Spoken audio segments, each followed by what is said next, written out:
watching the urban debate on Magicbricks Now. I'm Fede Souza. Let's take a look at what's making headlines today. See everything in black and white. I cannot harass anybody without the evidence.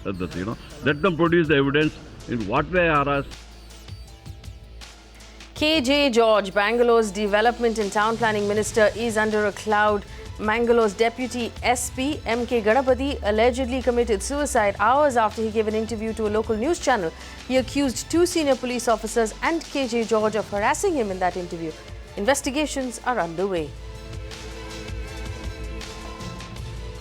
Mumbai's Mayor Snehal Ambekar joins the fight against potholes. She writes to Chief Minister Devendra Fadnavis, asks for a meeting to be convened of the multiple agencies managing Mumbai's roads. Heads continue to roll as investigations into Mumbai's road scam intensifies. Police sources tell Magicbricks Now that 4 more people are under the lens, 2 of those are senior officials of the BMC.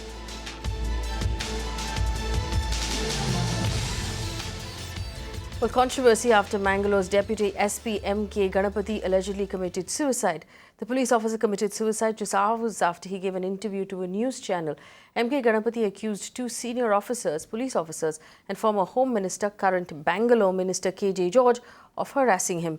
Investigations are underway. My colleague Nikhil, who's tracking that story in Bangalore, sent us this report.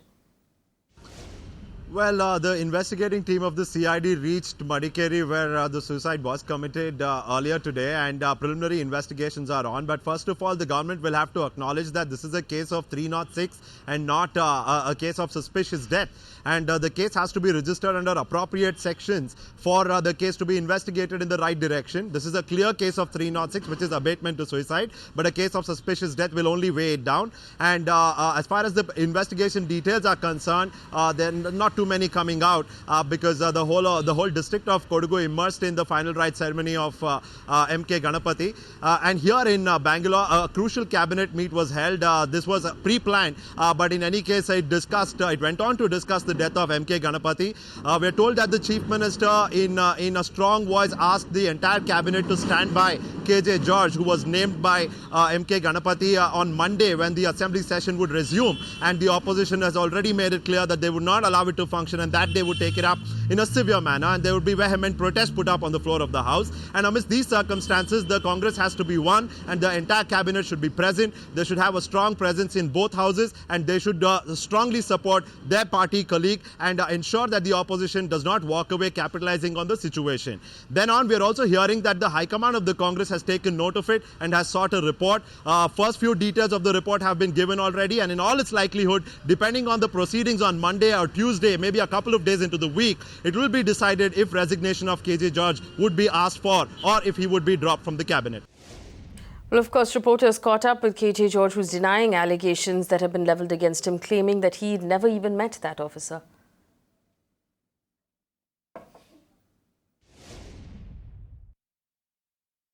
I have no connection with him. I have no personal issue with him. I never harassed him.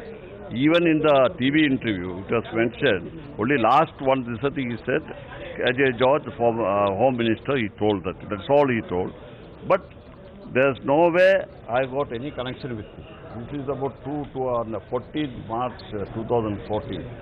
He was working in a police station. The commissioner suspended him, and commissioner briefed him about the incidents and all.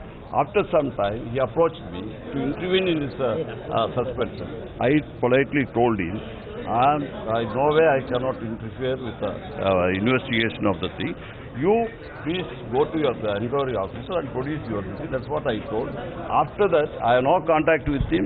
Opposition will tell many things. First of all, a prima facie, they have to produce some evidence that I have given harassment. See everything in black and white. I cannot harass anybody without the evidence. Let them produce the evidence. In what way I harass, what way this is. Then afterwards, that's the Chief Minister. Sir, why did he name you, sir? Why do you think he named you? There should be some understanding. No. How I know about it? Well, that gentleman in the eye of the storm, Mr. KJ George, is the Minister of Bangalore. And there are several things about Bangalore that desperately need the attention of its government. Most Bangaloreans will tell you that driving through the city is not for the weak-hearted. Bumper-to-bumper traffic, especially going in and out of the IT areas, have made it a nightmare for anyone who lives and works in the city of Bangalore. The monsoon now has only made things worse. We've gotten reports of people taking 2, sometimes 3 hours to exit Whitefield in the evening, passing through those horrible streets, those horrible roads where there are bottlenecks that have not been cleared now for the last 2 or 3 years. What is the government doing to give Bangalore the infrastructure that it deserves? With over 1,500 new vehicles being added to the city every day, how is the government planning on handling this growing menace? Before we start the show, we went across the city of Bangalore, spoke to citizens about the chaotic traffic. Listen to what people had to say. The traffic in Bangalore is absolutely unplanned. People try to just squeeze through whatever channels they find to get wherever they want to go without bothering, they are in trouble, without bothering, what the repercussions are. No patience. We understand everybody is in a hurry. There is absolutely no order. It's chaotic. It's crazy. The traffic is just a standstill sometimes, especially when you're stuck in it. Just feels like it doesn't move. I don't have a car, so it makes it all the more difficult for me to travel because I'm dependent on public transport, and the conditions really bad, especially in traffic. It's quite jam-packed at all times in the day, and because Bangalore is undulating narrow roads, it makes it worse. I think the urban planning in Bangalore has been really bad. Our roads are really bad. We have a lot of mismanagement of the way we've constructed our roads, and also I think if carpooling was an option that was used more by people, we would definitely not have the situation. I don't like it, but I mean, what can I do? It's a little bit crazy. It's crazy and it's dangerous. The traffic in Bangalore is only getting worse. We want to know tonight if the government has a plan to handle the growing menace of traffic in in Bangalore. I beg your pardon. Joining me on the show today, Brijesh Kalappa, Congress spokesperson, Harish Bijoor, brand expert and founder of Harish Bijoor Consults, Srikanth Viswanathan, head of Advocacy and Reforms for Janaagraha. Ravichandar is the urban expert and a member of the BBMP Restructuring Experts Committee. He's also a member of the Bangalore Vision Group that's been set up by the Chief Minister. Gentlemen, thank you for joining me on the show. Harish Bijoor, we've been talking about brand Bangalore for about 2 decades now. Has brand Bangalore, according to you, gotten better or worse? Because now whenever anybody mentions Bangalore in a conversation, the next thing to follow is obviously the traffic. Has traffic really overrun the brand? Well, brand Bangalore has always been a conversation point, and today it's brand Bengaluru. So if you really look at Bengaluru, it's a very noisy city today. It is a very cramped city. We have 52 lakh plus motor vehicles on the streets, which means that we have that many people actually zipping in and out. Patience is dead. Honking is a big disease. I just did a study a couple of weeks ago where we proved that 97.3% of all honks on the roads are unnecessary. So people are just going berserk, and we are a city in a hurry. In the old days we were called the pensioners' paradise. Today it's the reverse. It is a man in a hurry, and in such a hurry that he gives a damn for anything else. So I think Bengaluru is certainly a talking point today. Bengaluru is a talking point today. Mr. Srikanth Viswanathan, when you examine what's going on in the city right now, I mean, one thing is to say, yes, we've added those many more cars to the road. If we look at the numbers, 60 lakh vehicles for 120 lakh people. So that's a vehicle for every 2 people in the city of Bangalore. But as a citizen, I'd like to point out that where's the public transport? We just had someone talk to us on camera who said, unfortunately for me, I'm dependent on public transport. There's no public transport in the city of Bangalore.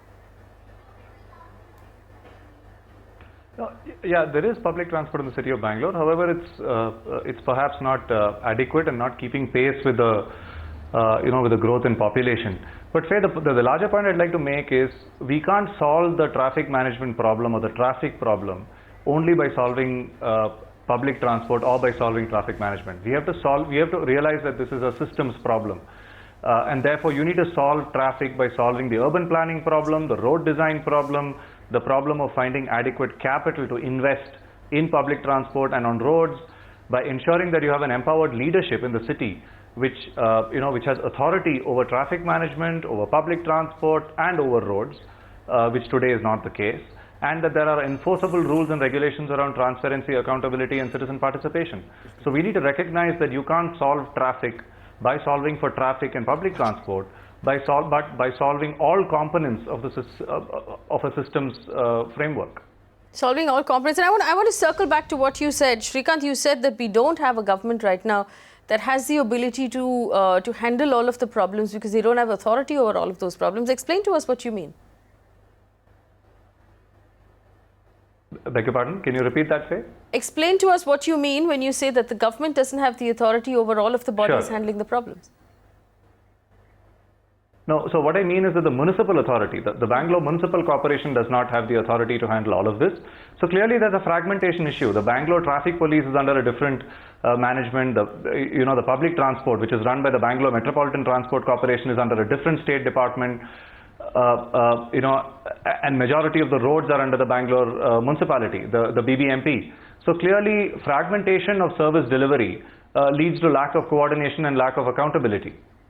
Fragmentation of service delivery. We have Brijesh Kalappa joining us on the show right now. Mr. Kalappa, thank you for joining us.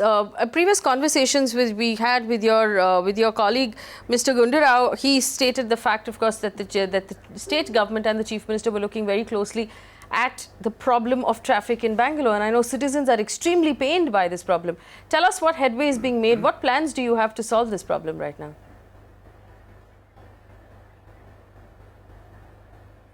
There is a lot of projects planned. One is to have arterial roads, the other is to have tunnel roads, and there are a whole lot of plans in progress. And not me, but I think some of the experts will be able to tell you better in regard to how these actually will pan out. But insofar as traffic is concerned, I must tell you that traffic is an issue not just in Bangalore, it's an issue in New York City, it's an issue in Melbourne City, it's an issue in New Delhi where I'm just sitting now, and this is an issue which I think every major city faces. And you'll have to accept that Bangalore, when it was originally planned, was Mr. Kalappa, you'll have to forgive me. I'm not going to accept that this is a symptom of urban development. The city of Bangalore and the traffic that's being faced in Bangalore is purely a symptom of bad urban planning. And I'll ask Mr. Ravichandar to disagree with me if he wants to, because he's an urban expert. But it's specifically in certain areas. It's going in and out of Whitefield. It's going in and out of specific IT areas where the government has handed out permission to build IT, and specific offices, but not thought about how these people are going to go in and out at rush hour every day. Mr. Ravichandar, do you accept that the traffic is a problem in New York, in Mumbai, in Delhi, so Bangalore is just going to have to make peace with its current state of affairs? No, I disagree. I mean, in the sense, I know traffic is a problem in some of the other cities. Bangalore does have a serious traffic problem, and we shouldn't be in denial that we have a problem. The point that you raised about, is it that we didn't have the proper urban planning in place in the past? The answer to that, unfortunately, is yes. I mean, Srikanth spoke about the governance structure and not having the right governance, administrative structure. That's part of the problem. But the other thing really is that over the years, apart from the fact that we were blindsided by the kind of growth of 45% in a decade, we didn't have any plans in place to plan for a mobility for a city of this kind. The point that you mentioned about Whitefield, there are just 2 access points into Whitefield, and it is quite difficult to be there during peak hours. So the short answer really is that we needed to have planned earlier, which we did not. The question is, what can we do about it faced with the kind of traffic problems that we have right now? I think that's the question that we need to ask going forward. What can we do about it? Brijesh Kalappa, I'm going to come back to you. Unfortunately, you can't tell me to make my peace with the way Bangalore is right now. This is not the city we all grew up in. Tell me what you have as an immediate plan for an immediate solution for these pockets of pain that are being caused right now. And what is the long-term solution that the government is looking at?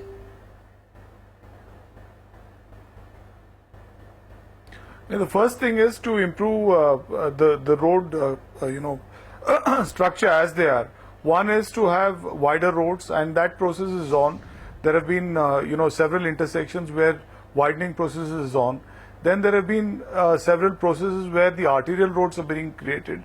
Now there is a new proposal to have tunnel roads beneath these existing roads, because then there are no issues of land acquisition, Now that is another proposal which has come through. The feasibility, the viability of these tunnel roads is something which is now being examined. Now besides that is to strengthen the metro system, which, as you know, the metro system in Bangalore is being moved at a very fast pace. And then there have been the new tender sure roads which Mr. Sidramaya thought of, that the pedestrians also have a right to walk, and they should also have a part of the road. So this is something which we have thought of. But besides, there are several other plans. But you must understand that we have just got a new minister for Bangalore city development, and he, I think one of the other panelists just spoke. Mr. Kalappa, you had appointed Mr. KJ George nearly a year ago. He's not a new minister. You had appointed Mr. KJ George nearly a year ago. So it's been it's been almost a year he's been Minister of Bangalore. It's not a year ago. I'm sorry. I'm sorry. It's about 3 or 4 months. But we don't have to get into that. But all I'm saying is that Mr. George now looks at virtually all the subjects barring city police. So he looks at BWSSB, he looks at Bangalore City BBMP, he looks at BMRDA, he looks at BDA, he looks at virtually every other organization which is taking care of Bangalore's infrastructure needs. So, Mr. Kalappa, okay, so let's address the solution you're giving us, which is a new Minister of Bangalore. And I personally did an interview with Mr. KJ George after he became Minister of Bangalore, and that interview was done 6 months ago. So it's been around for more than 3 months at least. Let's accept that. Secondly, we're currently looking at a situation where the Minister of Bangalore is facing charges of abetment of suicide of a police officer who claims that he was harassed by this minister. So obviously, Mr. George has more on his plate than the city of Bangalore. But leaving all of that aside, I'm going to bring this down very simply to the fact that your government has been in power for 3 years. So if you decided that you needed a Minister of Bangalore 3 months ago, which according to you has only been around for 3 months, what were you doing for the rest of the time? Why did this thought only come up in the last 3 months? No, was Bangalore not a problem before that? Was Bangalore not a priority before that? First thing is fair. The first thing is fair. You must understand that we had a BBMP which was ruled by the BJP for the last 9 years. And their term came to an end sometime in October. In October, there were elections, and the BJP got a certain number of seats, but the Congress and the JDS have forged an alliance, and today we have a mayor who belongs to the Congress party. Now, for the very first time, could you tell me why, when you started your election in 2013 with your election campaign, why didn't you accept to the citizens of Bangalore then that with a BJP-led BBMP, that you would be completely helpless as a state government?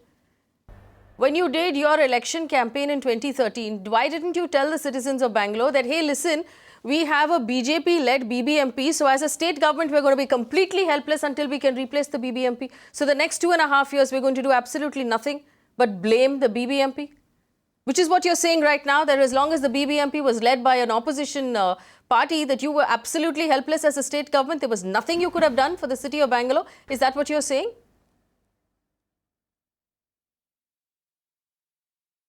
No, I don't know if you've seen how the metropolitan, the structure of the local bodies is concerned insofar as the Constitution of India is concerned.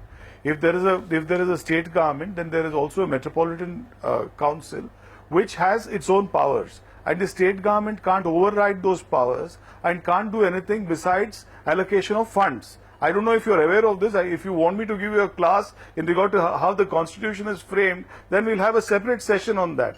But if you're going to say that the state government is totally helpless and we should tell the people that we've been helpless, then I think this is an argument in futility. There's no point in, continuing this conversation. This is the first thing. The second thing is that insofar as the state government is concerned, it has a role. And what is that role? That role is to allocate funds. And besides that, what other role do you have, Faye? You tell me.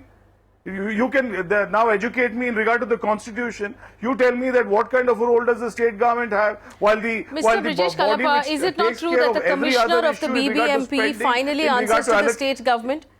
Is it not true that the commissioner of the BBMP is finally answerable to the chief minister of the state? Yeah. So no, the Chief Minister of the state posts the BBMP Commissioner to the BBMP. But besides that, he's only answerable to the BBMP Council. He's not answerable to the Chief Minister. There is an entire BBMP Council, and that council has as many members as it does, and that the Commissioner has to answer to the Council. He is not answerable to the Chief Minister. I don't know who gave you this impression that the BBMP Commissioner is answerable to the Chief Minister. So if the Chief Minister calls on the BBMP Commissioner, he's not bound to give him any answers? As the head of the state, if the Chief Minister in protocol calls on the BBMP Commissioner, he's not answerable to the Commissioner at all, to the Chief Minister at all? No, but I don't know why we are getting into these issues. Okay, let's not get into this. Let's get into what your citizens actually feel then, Mr. Kalappa. This is not the role which is prescribed. This is not the role which is prescribed to me. This is not the role which is prescribed to me by the BBMP Council. Then what does the Chief Minister have to say? Does the Chief Minister say then disregard the BBMP Council, you listen to me? I don't know why you're doing this, Faye. Because I thought I came here, thinking that this is not Arnab Goswami's show. I thought this will be a show where the viewer will be benefited by knowing. Okay. I'll tell you what, Mr. Kalappa. If you find my questions too harsh, I'll stop asking. I'll put you in touch directly with your citizens, Mr. Kalappa. I'll put you in touch directly with your citizens. That is the platform I will facilitate here. Ravindra is on the phone. Is on the phone right now from Bangalore. Ravindra has picked up the phone and called us at this point just to speak with you. Ravindra, go ahead. Mr. Brijesh Kalappa is listening. Yeah, I've been listening to the spokesperson of the Congress getting agitated and worked up with the questions that have been putting across. I've just returned home from Kabban Road. I have an office near Kabban Road. It is about 9:15, 9:20 now. It took 45 minutes for me to reach a place called as Sakar Nagar, which is exactly 10 kilometers from my office to my house. Can I ask the Congress spokesperson, what is this government that his party runs here doing with the Columbia Asia flyover, wherein there has been 3 deaths that have happened over the last 1 year? They demolished an Esteem Mall building, they acquired it. If you see the progress of the work, we are supposed to be an international city, and Bangalore being in the center of everybody's eyes, the international airport is so pathetic up to the Hebbal Bridge. Just because the National Highway Authority of India constructed an elevated highway from Hebbal to the airport doesn't mean that all the problems here have solved. Everybody does not go to airport every day. What about people like me living here? What about the children? These people have not been able to put up a skywalk for the children, the college students, the residents across that Columbia Asia hospital. And what is he talking about sitting there in his wherever his high place, that his government has been doing that and this, and he is not responsible for that and this, and BBMP is not responsible. Who's responsible then? Where is the Columbia Asia flyover? What is the progress on that? Can they give a deadline? Fair enough. Mr. Brijesh Kalappa, there's the question. I'm not coloring it in any way. That's a citizen. What happened to the Columbia Asia flyover? Who's responsible for the city of Bangalore? And can you give Ravindra a deadline?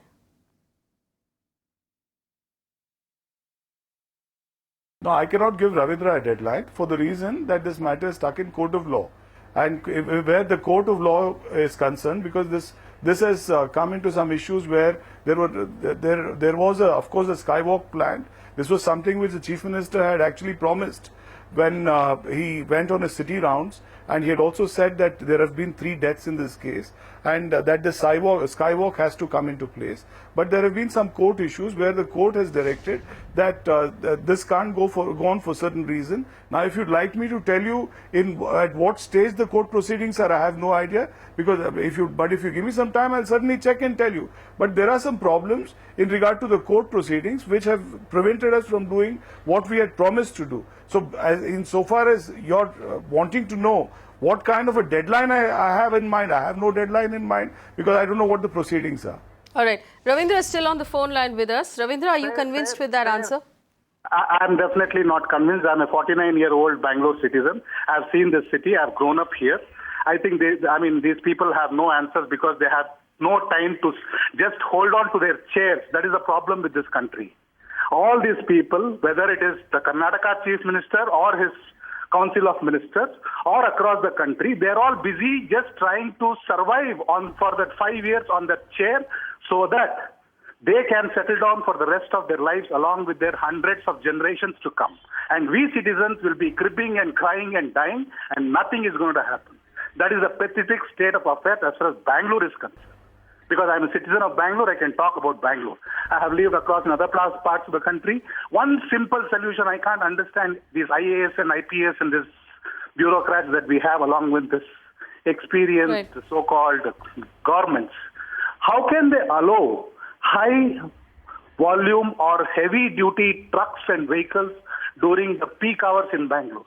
Have they been to Calcutta? Can they go to Bombay? Can they go to Calcutta? Can they go to Chennai? Can they at least study and understand that in other cities, during peak hours, these vehicles are not allowed within the city traffic? All right, I have questions for our panelists here. Mr. Ravichandran, I have a question for you. I'm quoting from the manifesto release that Mr. A.K. Antony did for this particular state government in 2013, where he said, and I quote, "I can assure the people that if we come to power, we will provide a clean, corruption-free, development-oriented government for the state of Karnataka." As a citizen of Bangalore, Mr. Ravichandran, has this government lived up to that promise 3 years into it?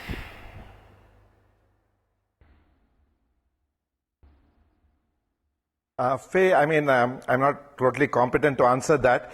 The thing is, has the government made enough efforts to try and solve the problem? I think some level of efforts have been made. Have they shown enough results on the ground?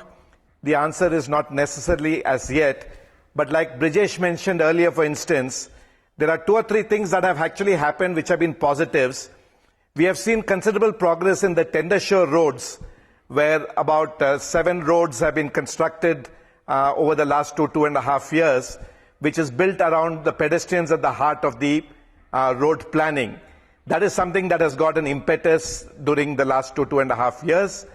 Then the metro construction, which has actually been abysmally slow. We have been averaging some 4 to 5 kilometers per year. Right. In the last few months, there has been certain amount of, we have hit some kind of pay dirt on the metro, and now we have about 1 lakh passengers taking the metro per day. So what I would say is there are some green shoots of positive development, but the key thing, Faye, to my mind, and if I just want to take out from where I left off last time, what is the contours of the solution going forward? And the question is, what is the government's plan to embrace that kind of solution? You can't fix Bangalore's traffic problem without adopting public transport as the solution set on scale. That really is the key question to ask, is how effective has the government been in embracing public transport? Very quickly, if I give you the stats, we do about 100 lakh trips per day in Bangalore. That's the only available figure that is being quoted around. The BMTC bus transports about half of this load. They cover 50% of the modal share per day. And the remaining, the metro currently is 1% modal share, and the remaining are by private vehicles. Now 6,500 BMTC buses move half the city, and the remaining half of the trips are happening in 60 lakh vehicles. Right. So the answer is quite clear, that we need to invest a lot more in buses than what has been done so Mr. far. Ravichandra, if we double the number of buses in the city, where is the road for those buses to run on? There is no space on the roads for those buses. An increased number of buses might not actually be the answer. The road does exist. We're looking at footage right now. It is definitely part of the answer, because when you have alternates in public transport, people don't take their private vehicles out. And therefore, the buses do have more space. And we are really talking about the current large buses, and you need the mini buses, which even the cab aggregators can provide. We don't have the cab aggregators providing the mini buses out here. You know, I have another citizen. Mr. Ravichandra, I have another citizen on the phone line. The commuter rail is another thing I just want to quickly table face. I'll come back to you. I'll come back to you to the commuter. My only rebut to buses, adding buses to the city of Bangalore is a couple of things. I grew up in the city of Bangalore. I'm a citizen of Bangalore myself. The reason why I would never take a bus is because once I got off the bus, I would have to take an auto from that point to my house, and the autos in Bangalore are completely unusable. absolutely horrible experiences, especially for a woman traveling alone. Especially at night, it becomes extremely unsafe, which is why a lot of people still use cars. Sankalp is on the phone line from Bangalore. Sankalp, go ahead. What's your experience with the traffic? What would you like to add to this conversation? Okay, I'm not a urban planner. I'm not a politician. But my question to everyone here is, I'm a regular commuter on the outer ring road. So as soon as you get out of the outer ring road, as soon as you step onto any of the service roads, the condition of all these roads is pathetic.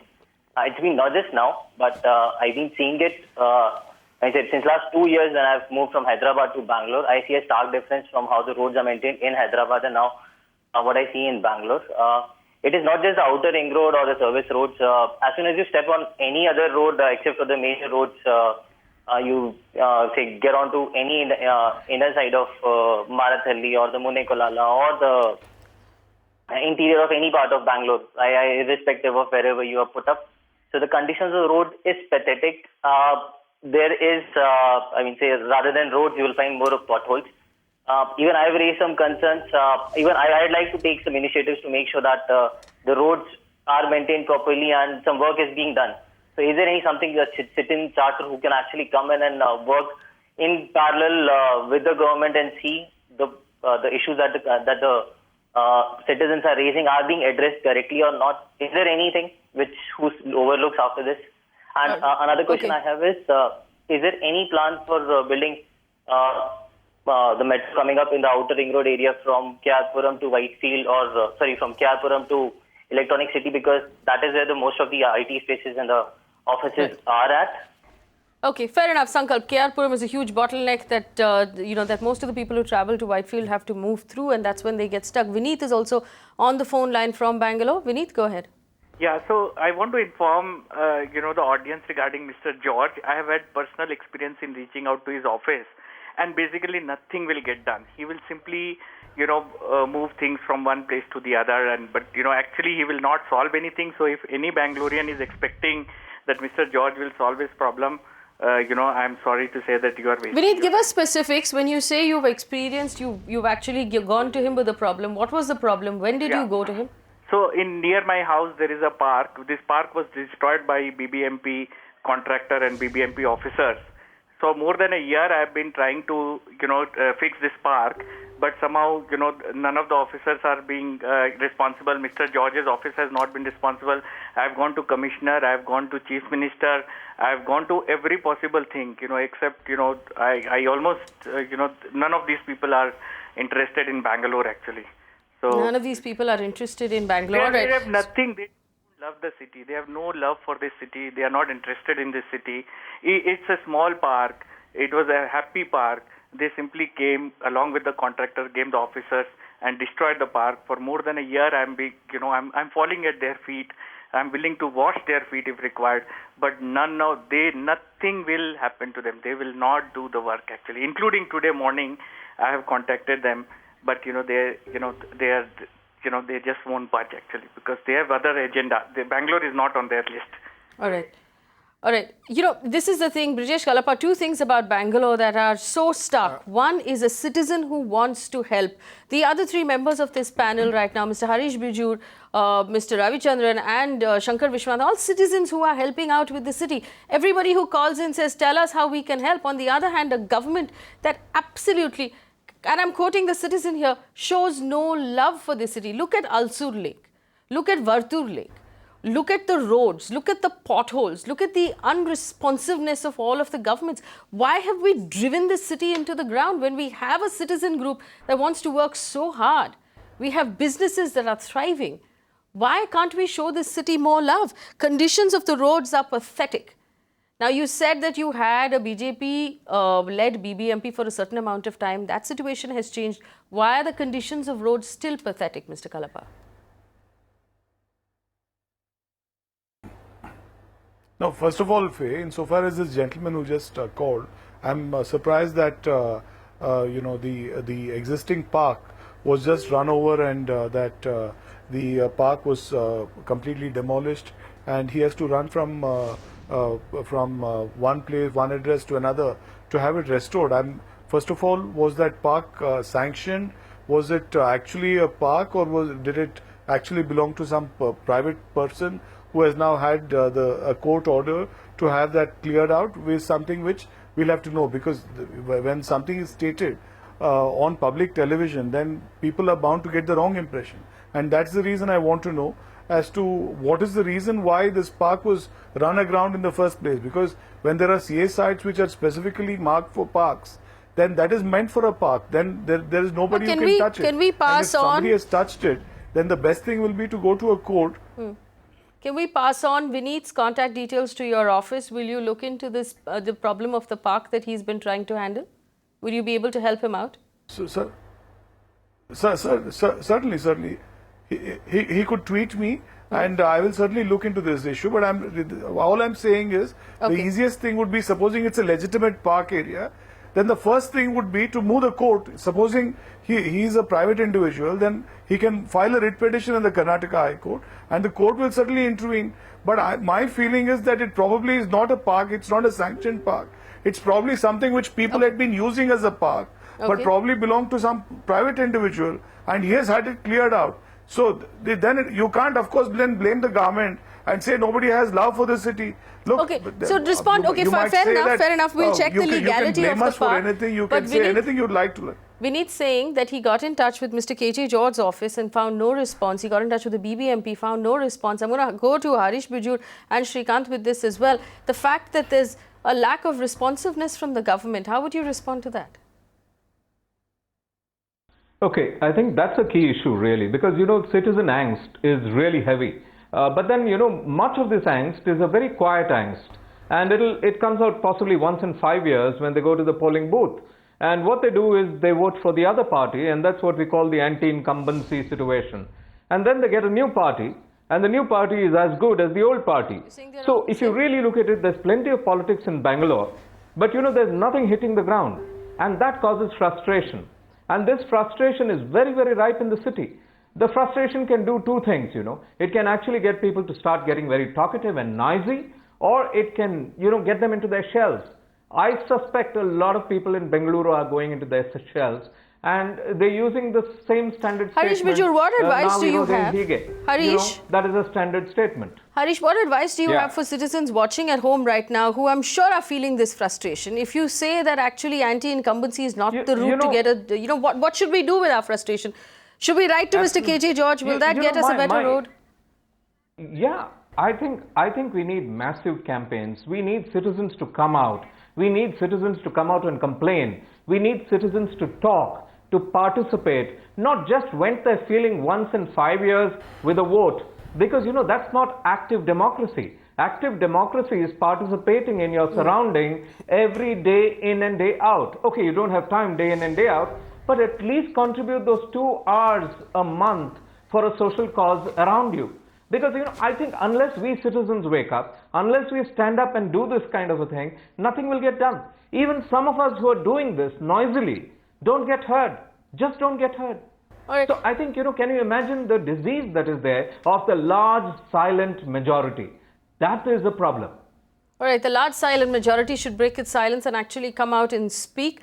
Sunil V. Rao is on the phone line from Bangalore. Sunil, go ahead. Yeah, good evening. This is the two major... Sunil? This first is with the illustration. Just I will give the example. I wanted to travel from HSR layout to Banashankari third stage last week for my parents' health checkup, and it happened. It took 2.5 hours just to cross some around 10 kilometers. So which is pathetic last week, and because this is the reason my priorities got changed. And we shifted my father to my native. It is 250 kilometers away from here. See, this is changing. The frustration is changing our lifestyle priorities. One. The second, I commute usually the same route to my office. One day I reach within 45 to 1 hour. Some day I reach 2 hours. So there is no... Okay, all right. Rajesh is also on the phone line. Right, Sunil. Rajesh is also on the phone line. Rajesh, are you also feeling that frustration of the average Bangalore citizen? Yeah, I have one question for Mr. Kalappa. Yes. Mr. Kalappa, you just had said few minutes back that Karnataka government has a plan to make tunnel roads, for which the government doesn't have to go into the process of acquisition of land. If you think that, yes, the acquisition of land was not required, why didn't this intelligent thought arise when the metro was planned?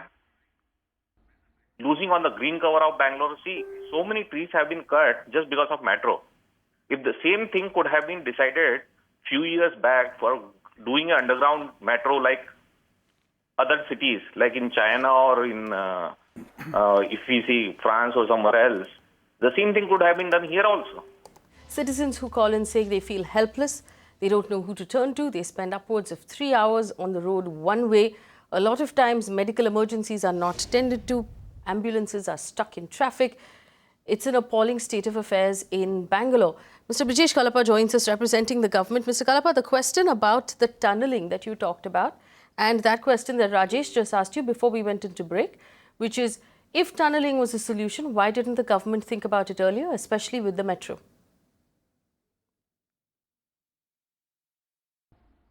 No, but I think, I'm not an engineer, but I think some portion of the metro does have an underground and tunneling aspect. And if I'm not mistaken, I think it's the Bayapunalli portion. And I'm not sure of this. I'm just portion is an overground telling you something portion from general knowledge. I'm not particularly sure. Sir, the Bayapunalli portion, Mr. Kalappa, extends from MG Road past Alsur. It's not underground. It's overground. No, but this is what the internet tells me, because after you asked me this question, I checked. But I think there is an underground portion. I'm not able to pinpoint exactly between which portion Cubbon Road of and the Vidhan Sauda, Mr. Kalappa. metro is underground, but there is an underground portion. It's between the Cubbon Road and Vidhan Sauda. Srikanth Viswanathan. Quite possible. So this is something which... Srikanth Viswanathan, it's a fair question about the fact that if the metro could have gone underground from Cubbon Road up till the Vidhan Sauda, why didn't we consider that for MG Road as well? Because we've lost the promenade on the MG Road.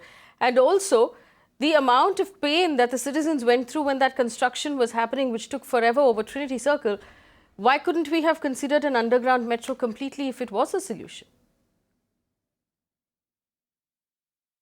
So if I may take the liberty of going back to the earlier point on responsiveness, a couple of important aspects there, and then I will come to the question that you've asked. Please go ahead. I think there are 2-3 solutions for harnessing citizen participation.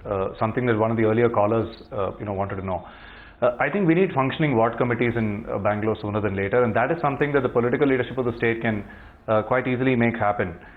Ward committees have been formed in various parts of the city in response to a High Court judgment, but they are largely dysfunctional as we speak today.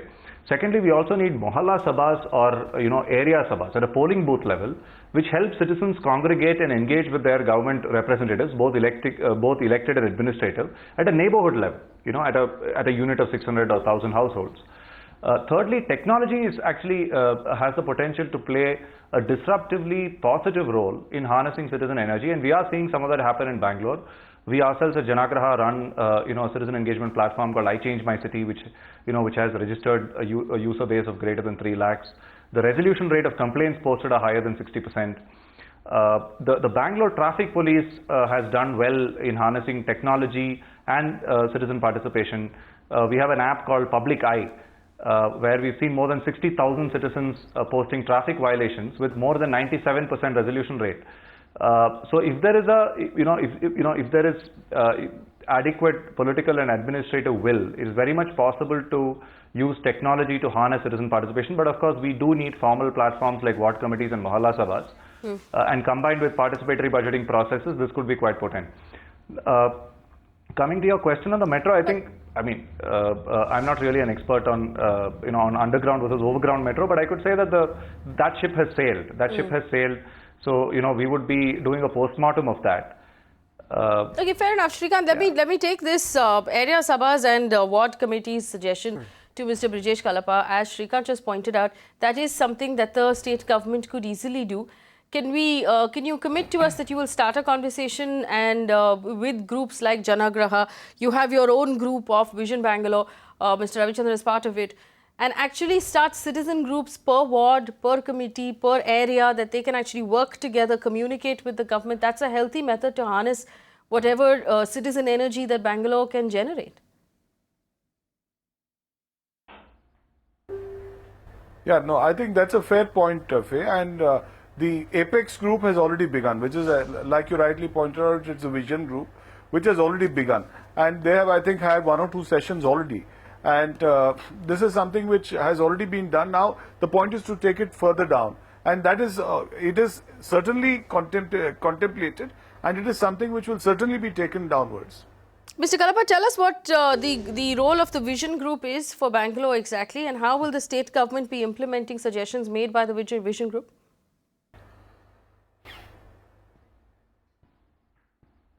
No, you see, every city needs to have a group of experts from various cross sections, which will kind of tell the direction or take the city in a particular direction of growth, because there are certain lacunae which the city's growth has been facing, and that lacunae has to be filled up, and that has to be filled up only by the suggestion of various experts. Now, the Bangalore City Development Minister, even while he goes on his city tours or wherever he does, he always tries to keep the opposition MLAs along, and this is something where we have felt, and we felt genuinely, that when we are developing Bangalore, we are not going to look at it as a party affair. We are going to have only the idea of developing Bangalore and developing it holistically. Now, this Vision Group is meant to develop it holistically, and that's the reason we have got a variety of experts to guide us and to tell us that these are the areas which we need to look at. And even the Chief Minister is a part of this Vision Group. And with this, I hope that the city will become better and better. So the problem of the fact that the traffic police, the BMTC, the BBMP all report to different areas, they all variously come together to manage the city of Bangalore. Now, if Mr. Ravichandar, as part of the Vision Group, tomorrow makes a suggestion that comes under the purview of the BBMP or the BMTC, will the state government be able to action that change?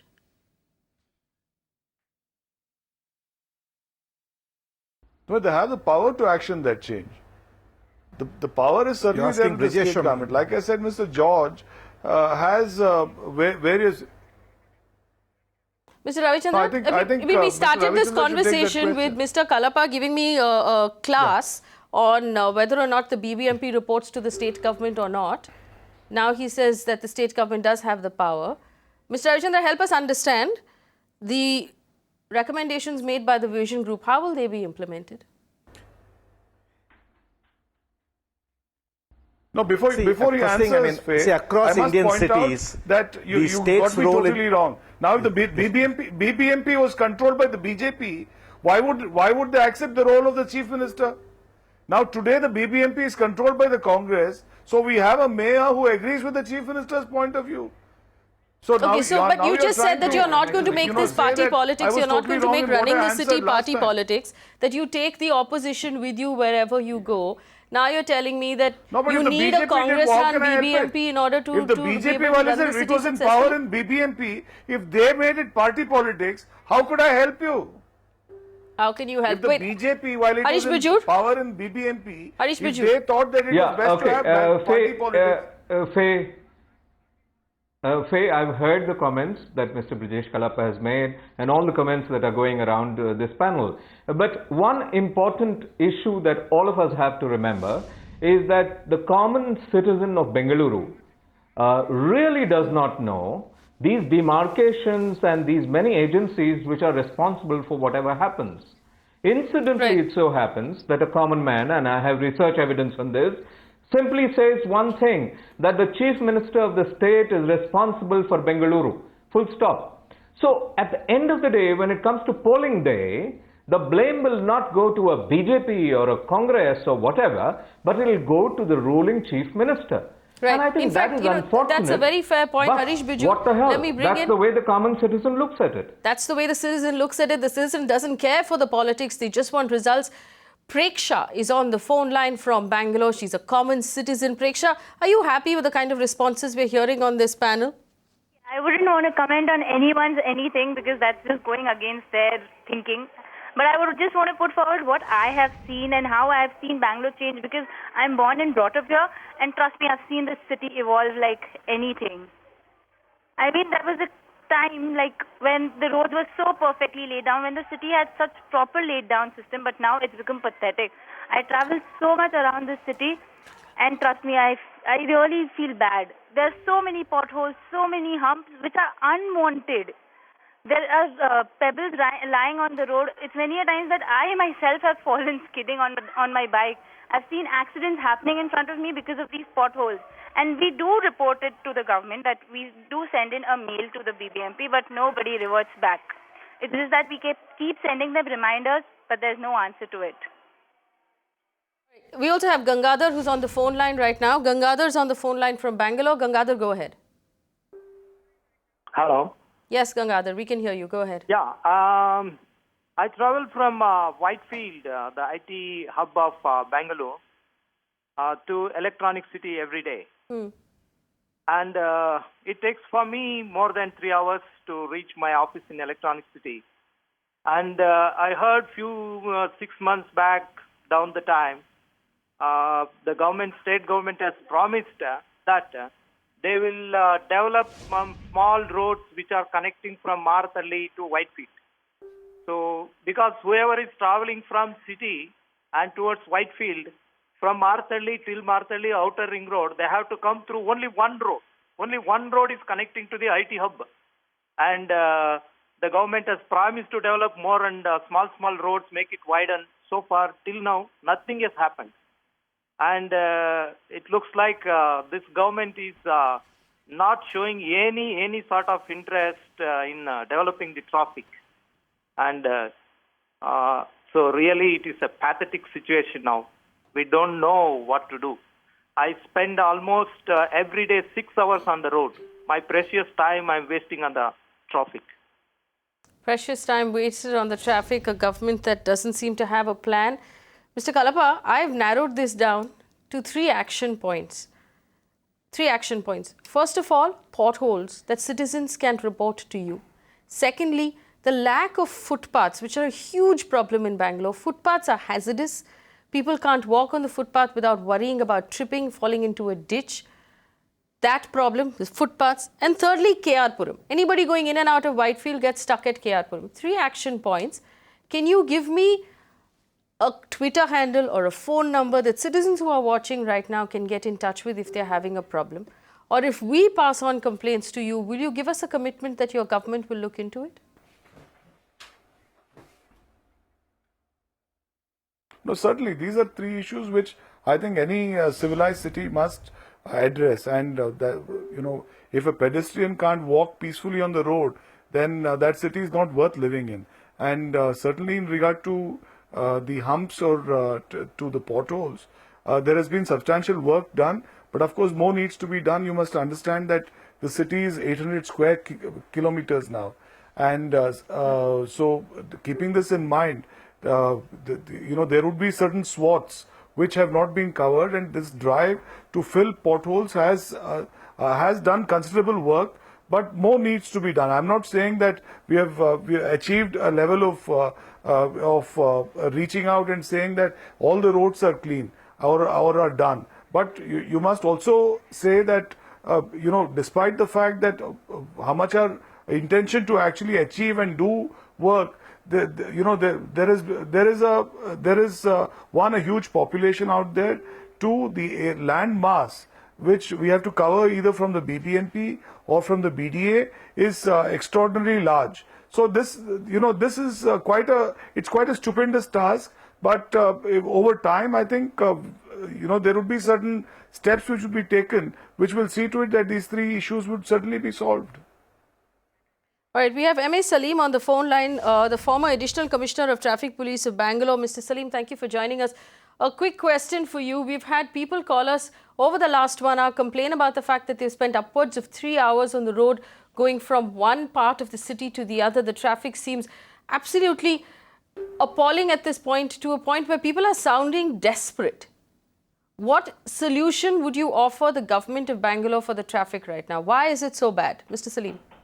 Our public transport share is less because we have got more personal vehicles on the road.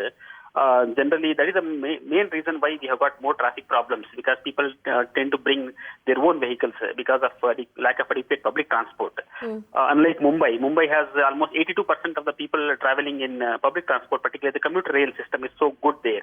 But here in Bangalore, the good old BMTC is the only public transport mode that is catering to almost 45% of the population.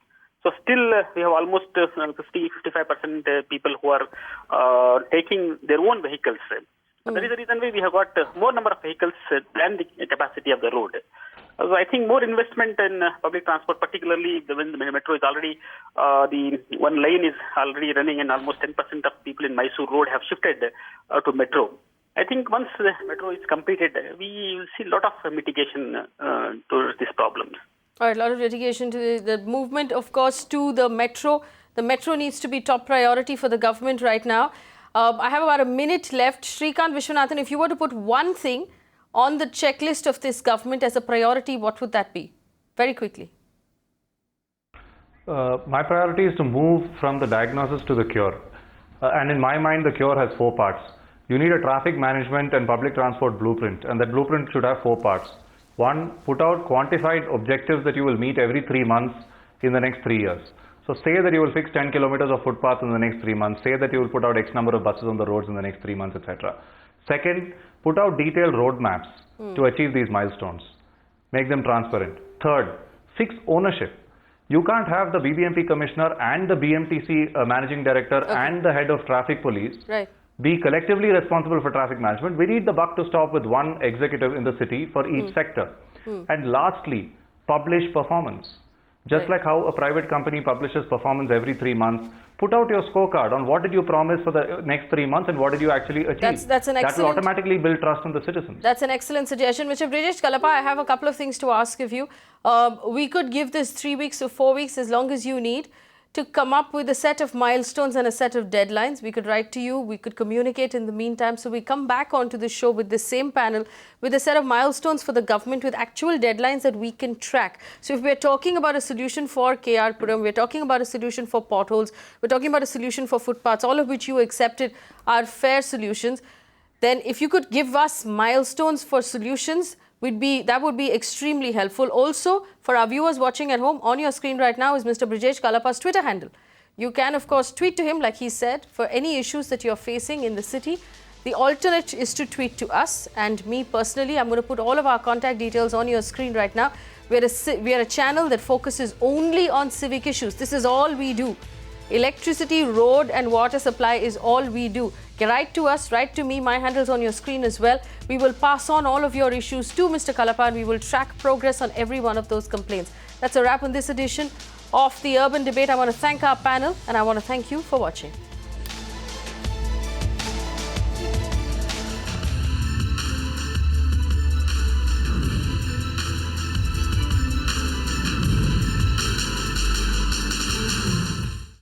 You can watch live TV on our website mpnow.in. Find us on Facebook at facebook.com/Magicbricks Now. And don't forget to click the like button. You can also follow us on Twitter at Magicbricks Now. To stay updated with all our programming, hit the subscribe button on our YouTube channel by logging on to youtube.com/Magicbricks Now.